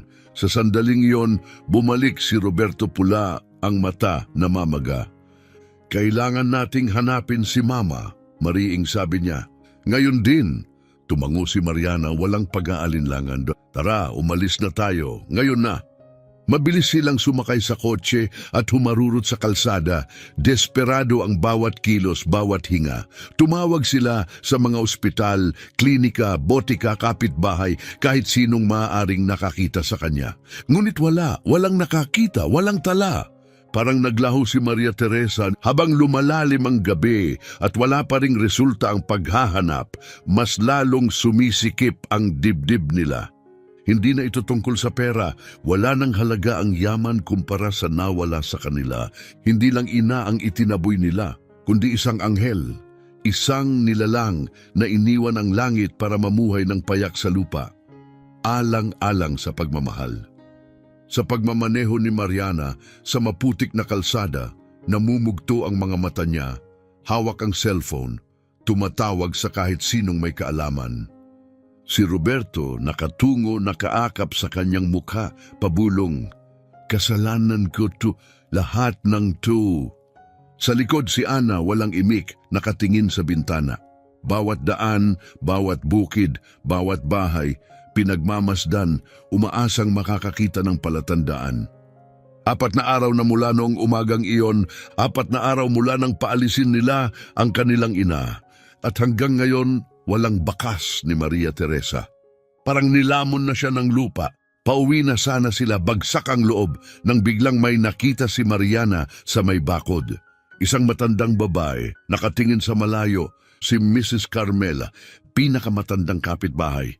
Mahigit 70 taong gulang, matagal nang kilala si Maria Teresa. Nakita niyang lumaki ang 3 magkakapatid, biglang prenom si Mariana at bumaba ng kotse.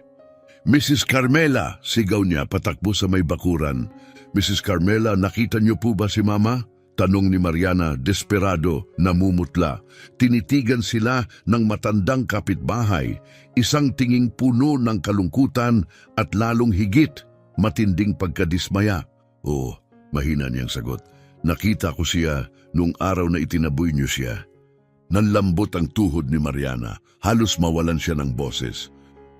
Nakita niyo ang nangyari? Dahan-dahang tumawid ng mga braso si Mrs. Carmela, ang kanyang tingin ay matalim at diretso.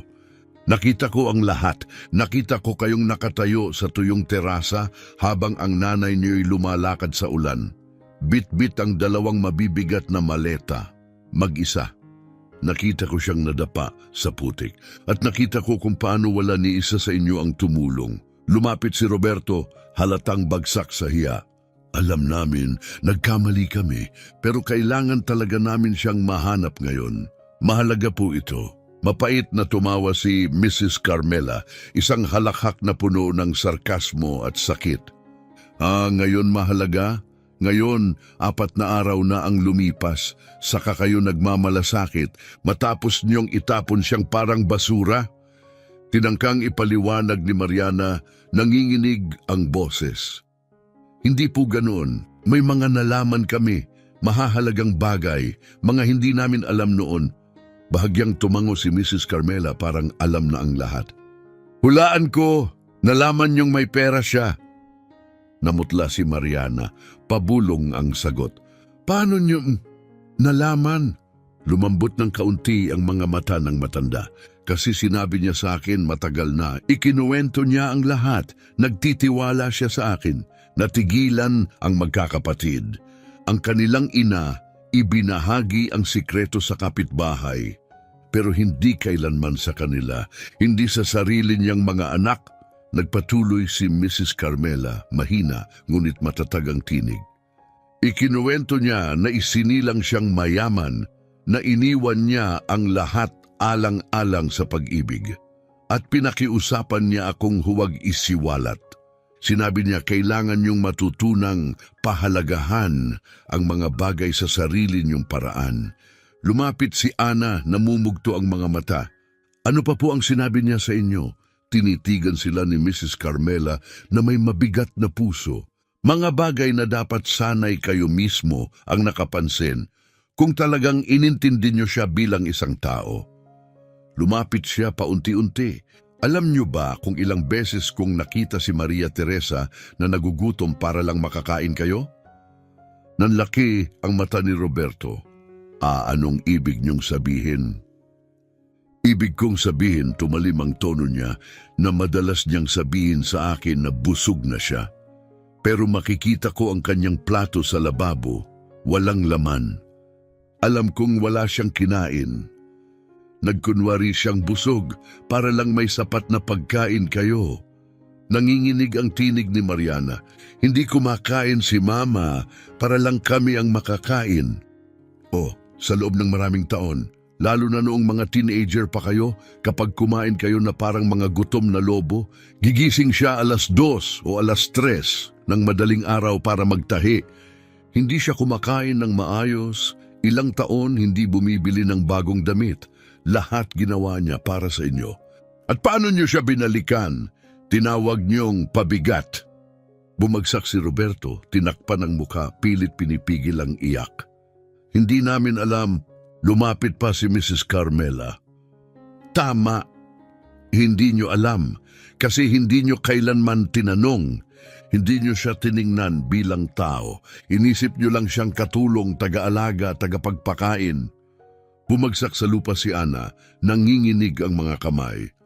Pakiusap, alam naming nagkulang kami. Patawad, kailangan lang naming siyang mahanap. Kailangan naming humingi ng tawad. Tumingin pababa si Mrs. Carmela, may bahagyang lambing sa mukha. May isa pang bagay na kailangan niyong malaman. Pinunasan ni Mariana ang mga luha. Pakiusap, sabihin niyo po. Huminga ng malalim ang matanda bago muling nagsalita. Naalala mo pa ba, Mariana, nung nakapasok ka sa kolehiyo? Tumango si Mariana, umiiyak pa rin. Oo, sabi ni Mama, matagal siyang nag-ipon para ron. Umiling si Mrs. Carmela, kasinungalingan yon para hindi masaktan ang pride mo. Wala siyang ipon, ibinenta niya ang alahas ng kasal. Ang huling alaala niya mula sa ama ninyo, ibinenta niya iyon para mapaaral ka. Nalaglag ang panga ni Mariana. Yung mga alahas sa drawer, yung nilalaro ko noon, yun ang binenta niya. Oo, hindi niya sinabi kahit kanino. Time-team lang siyang nagbenta para sa kinabukasan mo. Lumingon siya kay Roberto. At ikaw, nung kailangan mo ng pera para magtayo ng law firm, akala mo ba galing sa ipon yon? Nanginginig si Roberto. Sabi niya may naitabi siyang kaunti. Hindi, ibinenta niya ang singsing ng kasal nila, ang huling alaala niya sa asawa niya, para lang matupad ang pangarap mo. Bumagsak sa lupa si Roberto, humahagulgol. Ang singsing, Ibinigay niya yon para sa akin? Walang awa si Mrs. Carmela. Oo, at ikaw, Ana, nung kasal mo at kipit sa pera, kumuha siya ng loan. Loan na hindi pa niya bayad nung pinalayas niyo siya. 3 taon siyang nagbayad ng utang para lang gawing espesyal ang kasal mo. Lahat sila'y bumagsak sa lupa, walang lakas, wasak, wala nang natirang tibay. At hindi pa tapos ang lahat. Tinitigan sila ni Mrs. Carmela, mahina, ngunit matalim ang boses. At alam niyo ba kung ano ang pinakamasakit sa lahat? Dahan-dahang tumingin si Roberto, halos pabulong. May mas masakit pa. Tumango siya, mabagal, nanginginig sa galit at lungkot ang kanyang tinig. Oh, meron! 1 buwan na ang nakakalipas, mahina ang sabi ni Mrs. Carmela, nakatanggap ng liham si Maria Teresa. Napako sa kinatatayuan ng magkakapatid. Nasa likod bahay siya noon nang makita ko siyang umiiyak. Tinanong ko kung anong nangyari. Ipinakita niya sa akin ang liham. Galing ito sa mga magulang niya. Sinabi nila na hinahanap nila siya, gusto nilang magkaayos. At iiwan nila sa kanya ang pamana. Nanlambot ang mukha ni Mariana, namutla. Alam niyang may pamana 1 buwan na ang nakalipas? Tumango si Mrs. Carmela, mabagal, mabigat. Oo, at alam niyo ba kung ano ang ginawa niya? Tiningnan niya ang bawat isa sa kanila, ang mga matay kuminang, hindi sa luha, kundi sa pighati. Ipinatong niya ang liham sa drawer at bumalik sa kanyang tahimik, simpleng buhay. Sinabi niyang hindi niya kailangan ng pera, na nasa kanya na ang lahat ng kailanmay ninanais niya. Ang 3 ninyong magkakapatid, sumunod ang katahimikan, mabigat, walang patawad. Alam na niya, pwede niyang angkinin ang kayamanan, pwede niyang baguhin ang buhay niya sa isang iglap, pwede sana siyang mamuhay ng komportable. Pero pinili niya silang mahalin. At 1 buwan matapos yon, itinaboy siya nila. Umuugong ang paghinga ni Roberto, unti-unting hinihigop ng sindak. Mga halimaw tayo. Mas masahol pa.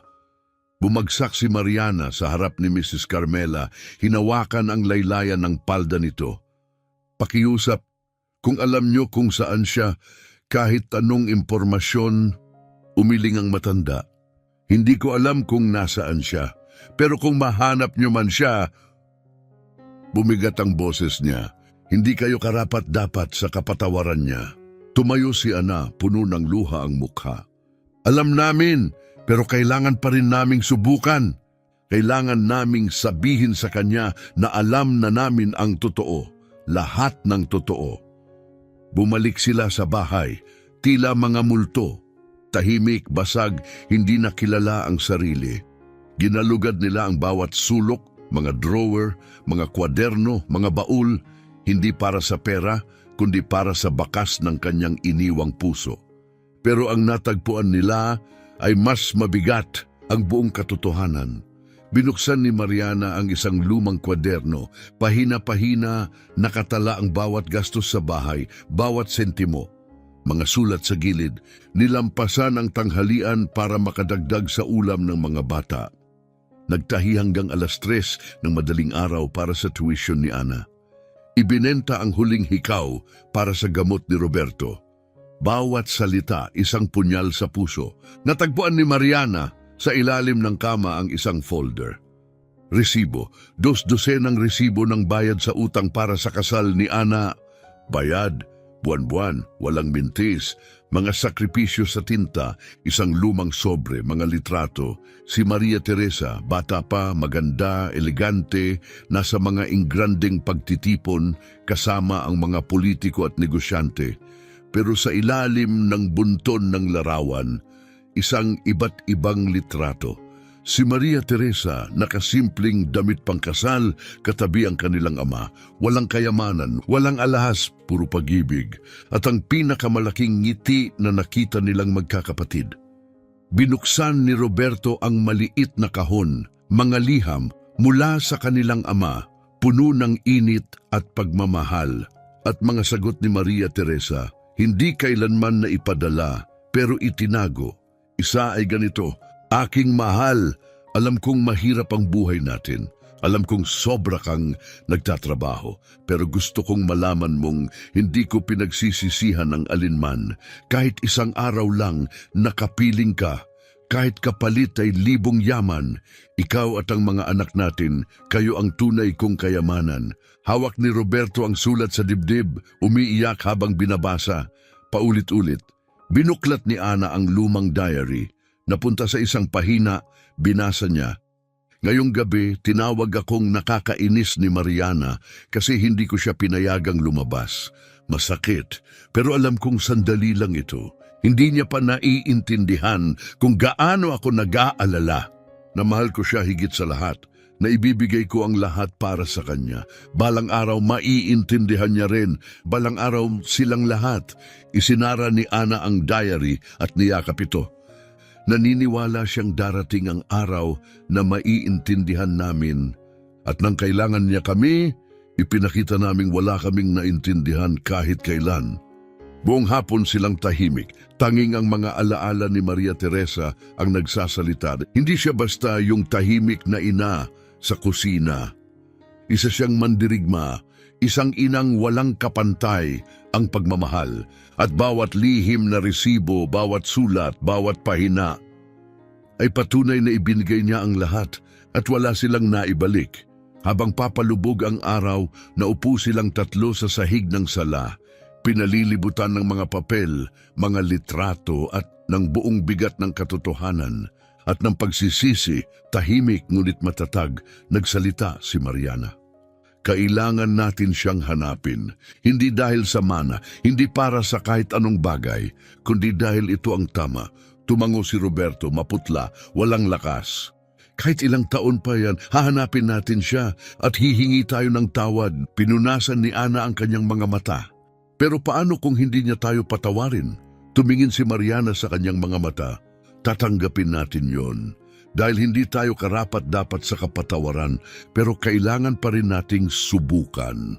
Tumunog ang telepono ni Mariana. Isang hindi kilalang numero, tumalo ng puso niya sa lalamunan. Sinagot niya, nanginginig ang boses. Hello! Isang kalmadong boses ng lalaki ang sumagot mula sa kabilang linya.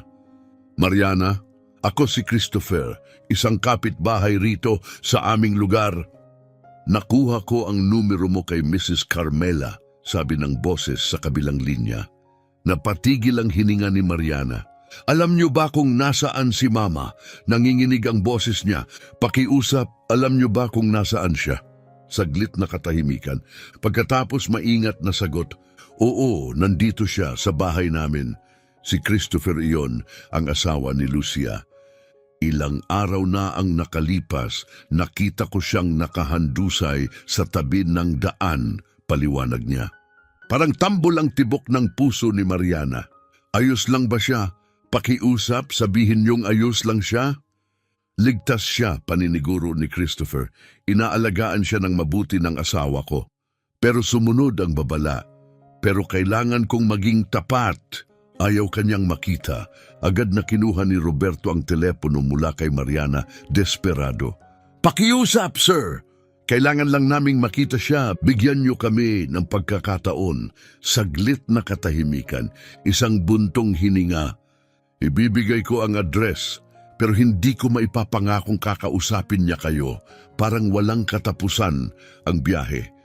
Dumaan sila sa mga kalsadang hindi pamilyar at bawat kilometro ay dagdag sa bigat sa kanilang dibdib. Isang oras makalipas, huminto sila sa isang payak na baryo, mas simple pa sa lugar na kinalakhan nila. Nasa harapan nila ang isang lumang bahay na gawa sa kahoy, may kalumaan, may ilang manok na malayang gumagala sa putikang bakuran. Nauna si Mariana sa pagbaba ng sasakyan. Nanginginig ang buong katawan niya. Namumutla si Roberto. Si Ana umiiyak na bago pa man makarating sa pinto. Binuksan ni Christopher ang pinto. Hindi mabasa ang ekspresyon sa kanyang mukha, pero ramdam ang paghusga sa kanyang mga mata. Nasa loob siya, Aniya, pero makinig kayo ng mabuti. Kung paiiyakin niyo ulit siya, ako ang makakaharap niyo. Tumango silang tahimik. Pumasok sila sa maliit na sala, amoy ng lumang kahoy at sabong gawa sa bahay ang bumungad. At nandun siya, si Maria Teresa, tahimik na nakaupo sa isang lumang silya sa tabi ng bintana, may tela sa kandungan, karayom sa kamay, tahimik na tumatahi. Nang marinig niya ang mga yabag, tumingin siya, nagtagpo ang kanilang mga mata. Hindi siya nanginig, hindi siya umiyak, hindi siya ngumiti. Tumingin lang siya at bumalik sa pananahi. Anong kailangan niyo? Ang boses niya ay malamig, walang emosyon, parang hangin na matagal nang tumigil sa pagdala ng init. Lumapit si Mariana, nanginginig ang tuhod. Ma, kailangan naming makipag-usap. Hindi tumingin si Maria Teresa. Wala nang dapat pag-usapan. Lumusong si Roberto sa sahig, lumuhod. Pakiusap, ma. Sa ngalan ng Diyos, pakinggan niyo lang kami. Sa wakas, ibinaba niya ang tela at tumingin sa kanya. Makikinig sa ano? Nasabi niyo na ang lahat nang sinabi niyong pabigat ako nang itinapon niyo ako sa sariling bahay ko. Bumagsak si Ana sa pagiyak. Ma, nagkamali kami. Napakalaki ng pagkakamali namin. Tumayo si Maria Teresa. Ang katahimikan niya ay mas matalim pa sa sigaw. Mali, yan ang salita niyong pipiliin. Nakatayo kayo sa tuyo at ligtas na terasa habang lumalakad ako sa ulan. Bit-bit ang dalawang maleta. Nadapa ako at wala ni isa sa inyo ang lumapit. Sinabi niyo na sapat na ang taon kong umaasa sa inyo, nasagabal na ako. At ngayon, ilang araw lang ang lumipas, babalik kayo, gumagapang, lumuhod na rin si Mariana. Ma, alam na namin ang lahat. Tungkol sa nakaraan niyo, sa mga magulang niyo, sa pamana. Sumikip ang mata ni Maria Teresa, hindi sa gulat, kundi sa pagsuko. Ah, kaya pala kayo nandito. Dahil sa pera? Hindi, sigaw ni Roberto. Hindi dahil sa pera. Dahil naiintindihan na namin kung sino talaga kayo. Pilit na nangumiti si Maria Teresa, mapait. Kung sino ako pa rin ang babaeng kilala nyo buong buhay. Ang nanay nyo ang mananahi sa kusina, ang babaeng binaliwala nyo. Ang nagbago lang ay alam nyo nang sana'y naging mayaman ako. Gumapang si Ana palapit, tumutulo ang luha. Hindi lang yon, ma. Nabasa namin ang mga liham nyo. Yung mga hindi nyo ipinadala, yung alahas na ibinenta nyo, yung singsing. Yung utang, pumikit si Maria Teresa at pagdilat niya may kislap ng luha pero matatag pa rin ang tinig. Pinakialaman niyo ang mga gamit ko.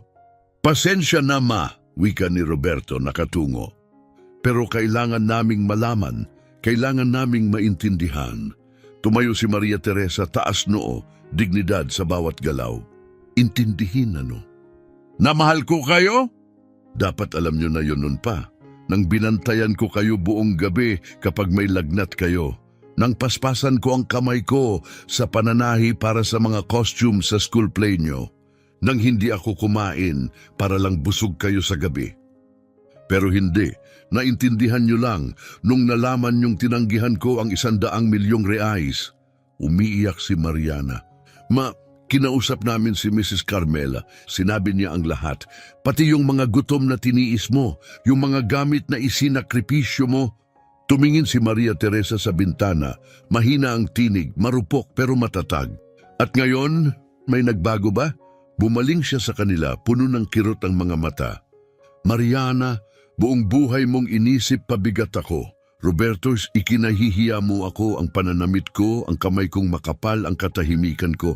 At Ana, nanood ka lang, wala kang sinabi. Bawat salita parang batong ibinabagsak sa puso nila. Dahil bawat isa totoo. At sa wakas, mahina ang boses ni Roberto. Nalaman naming matagal nyo nang alam tungkol sa pamana. Buwan na ang lumipas. Dahan-dahang lumingon si Maria Teresa, matatag ang tingin. Oo, alam ko ang tungkol sa pamana, mahina niyang sinabi. At alam niyo ba kung ano ang ginawa ko sa liham mula sa abogado? Tinitigan niya sila mata sa mata. Ipinatong ko ito sa drawer at ipinagpatuloy ang buhay ko. Dahil hindi ko kailanman hinangad ang pera. Kayo ang gusto ko. Hindi na napigilan ni Mariana ang lahat ng pinipigil. Umagos ang mga hikbi mula sa pinakailalim ng kanyang pagkatao. May naghihintay na 100 milyong reais para sa inyo at pinili niyong manatili sa amin at kami ang nagtaboy sa inyo. Pinunasan ni Maria Teresa ang kanyang luha, ngunit nanatiling kalmado ang kanyang tinig. Pinili ko kayo sa bawat pagkakataon. Mula pa noong iniwan ko ang tahanan ng mga magulang ko, kayo na ang pinili ko, higit sa kaginhawaan, higit sa kayamanan, higit sa lahat. Tumigil siya sandali, napuno ng kirot ang kanyang mga mata. Pero kailan niyo ako pinili? Sumunod ang isang katahimikang hindi matitiis dahil ang totoo, hindi nila kailanman pinili ang kanilang ina. Lumapit si Ana, gumagapang, luha ang nagsalita.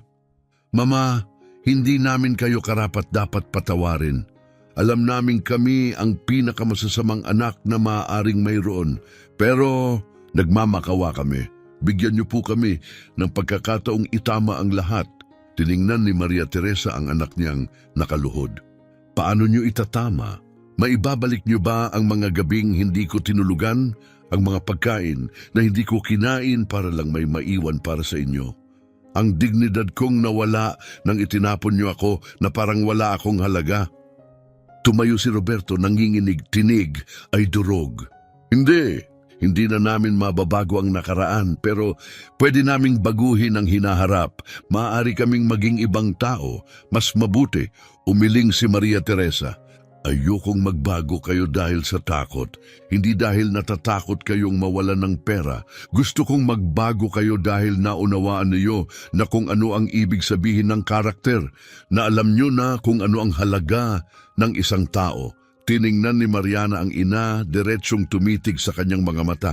Tama kayo sa lahat ng sinabi niyo. Ngayon lang namin nakita ang halaga niyo.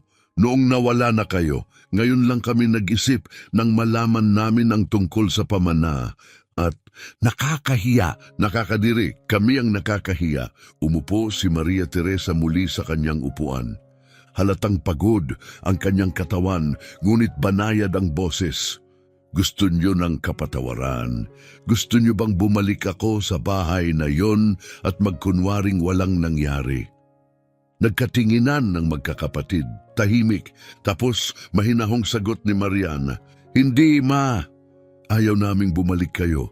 Ang bahay na yon, hindi kailanman naging karapat-dapat sa inyo. Idinugtong ni Roberto, Gusto lang naming tanggapin niyo ang pamana, mamuhay kayo sa paraang matagal niyo nang nararapat, na kailanman ay hindi niyo naranasan. Tinapos ni Ana, At kung sakaling dumating ang araw na mapatawad niyo kami, nandito lang kami kahit gaano pa katagal. Sa unang pagkakataon mula nang dumating sila, lumambot ang mukha ni Maria Teresa. Mula sa kusina pumasok si Lucia, may dalang baso ng tubig. Nag-usap na kami ni Mrs. Maria, mahinahong sabi niya. Mananatili muna siya sa amin ng ilang araw, mag-iisip, magpapahinga. Pwede niyo siyang balikan, pero bigyan niyo siya ng espasyo, igalang niyo ang oras niya. Tumango si Mariana, Pwede po ba naming siya tawagan? Oo, sagot ni Lucia. Pero maging matiyaga kayo. Paalis na sana sila nang nagsalita si Maria Teresa. Mahina ang tinig, ngunit bawat salita ay parang kidlat na pumutol sa katahimikan. Alam niyo ba ang pinagkaiba ng mga magulang ko at ninyo? Dahan-dahang lumingon si Roberto. Ano pong ibig niyong sabihin, Ma? Tinitigan niya sila. Luha sa kanyang pisngi, hindi dahil sa kalungkutan, kundi sa katotohanan. Ang mga magulang ko, binigyan ako ng ultimatum. Dahil akala nila ay nagkakamali ako. Akala nila pinoprotektahan nila ako, kahit mali sila. Kayo, itinaboy niyo ako dahil sa gabal ako, wala nang iba. Tumigil siya at sinabi ang pinakamasakit na katotohanan. Ang mga magulang ko nagkamali dahil sa pagmamahal. Kayo nagkamali dahil sa pagkamakasarili. At yan ang tunay na pinagkaiban. Tumahimik ang buong silid at lumabas ang magkakapatid, wasak, tahimik, sira. dahil ngayon lang nila narinig ang pinakamalalim at pinakamasakit na katotohanan ng kanilang buhay. Isang katotohanang hindi mabubura ng kahit ilang sorry. Isang katotohanang magiging gabay ng lahat ng susunod na taon. Lumipas ang 3 buwan, 3 mahabang buwan mula sa pag-uusap sa bahay ni na Christopher. At sa panahong iyon, tumatawag ang magkakapatid kay Maria Teresa minsan sa 1 linggo. Lagi silang magkasama. Lagi namang sinasagot ni Maria Teresa, ngunit ang kanyang boses malamig, maayos, walang galit, walang lambing. Isang uri ng katahimikan na dumarating pagkatapos ng unos, walang nasisira pero wala na ring buo. Hindi sila nagpilit, hindi sila nakiusap, ipinakita lang nilang nandoon sila, naghihintay. Naghihintay na baka sakaling mapatawad sila at pagkatapos, isang araw tumawag si Maria Teresa. Pinapapunta silang 3 sa bahay ni na Christopher. May sasabihin siya. Dumating sila, kinakabahan, walang kasiguruhan. Ito na ba ang kapatawaran? O ito na ba ang tuluyang pamamaalam? Pumasok sila sa parehong maliit na sala at naroon si Maria Teresa nakaupo sa parehong silya. Ngunit may nagbago. May katahimikan sa kanyang mukha. May liwanag sa kanyang mga mata na wala roon noon. Hinintay niya silang maupo at sa isang matatag na tinig nagsalita siya. Tinanggap ko ang pamana.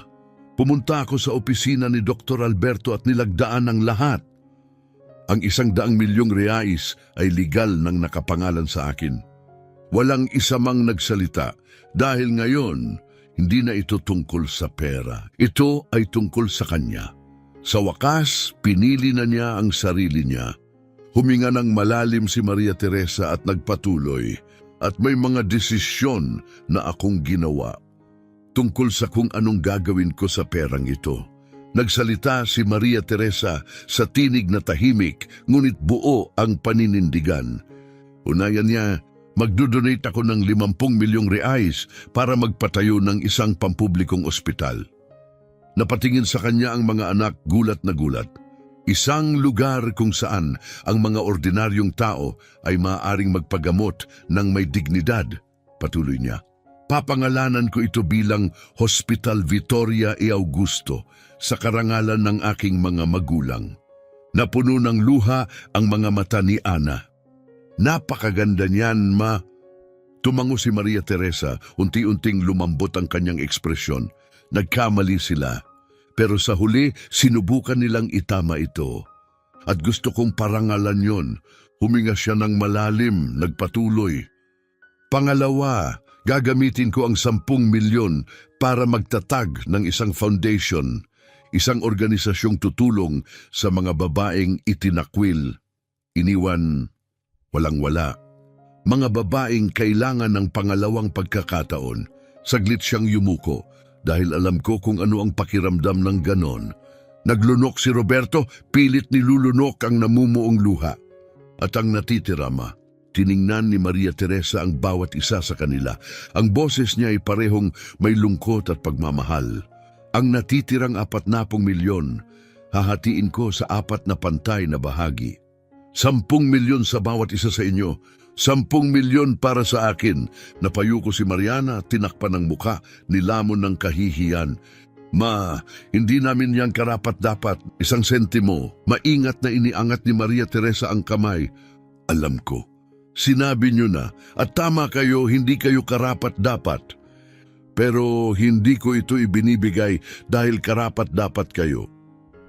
Ibinibigay ko ito dahil ina ninyo ako. Tumigil siya sandali. At ang isang ina nagmamahal kahit hindi minahal pabalik. Muling humagulgol si Roberto, tinakpan ng mukha. Ngunit tumatag ang tinig ni Maria Teresa. Mas malinaw, mas matibay. May mga kondisyon ito, 3, at hindi ito mapag-uusapan. Tumuwid ang upo ng 3, handa sa kahit ano. Unang kondisyon, hindi nyo gagalawin ang pera sa loob ng 1 taon, 1 sentimo.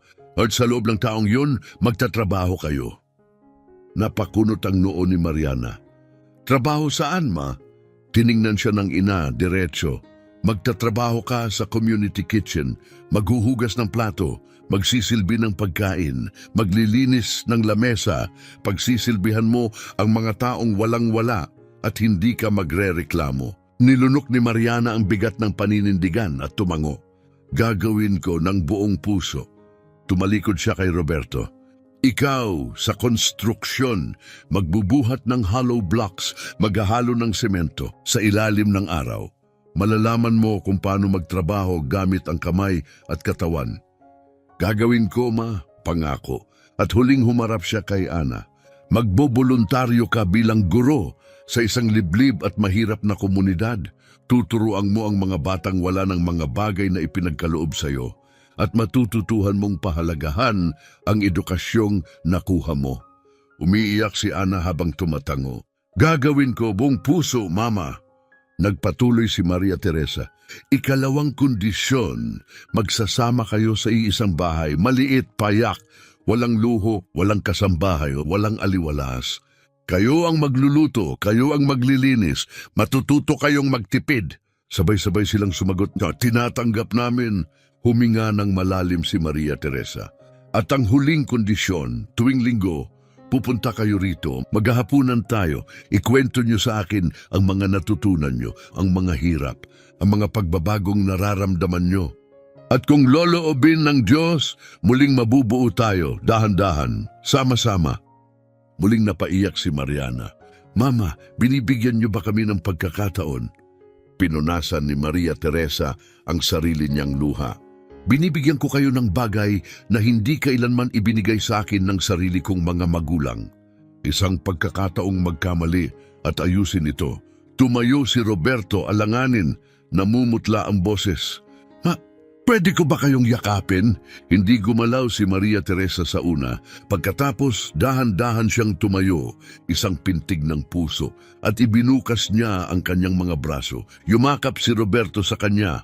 Mahigpit, puno ng luha, tila bata muli. Lumapit si Mariana at Ana at sa unang pagkakataon sa matagal na panahon, nagyakapan silang apat, umiiyak, sama-sama. Nang maghiwa-hiwalay na ang mga bisig, hinawakan ni Maria Teresa ang mukha ng bawat anak. Nasaktan niyo ako ng malalim. Hindi ko ipagkukunwaring ayos na ang lahat. Pero handa akong subukan dahil ang pamilya hindi perpekto. Ang pamilya may tapang na ayusin ang winasak. Lumipas ang 1 taon. Si Mariana ngayon ay nagtatrabaho sa isang masikip na community kitchen.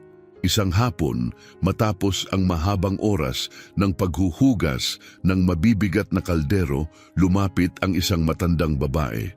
Salamat, Hija, mahinang sabi ng matanda. Ilang araw na akong walang mainit na pagkain.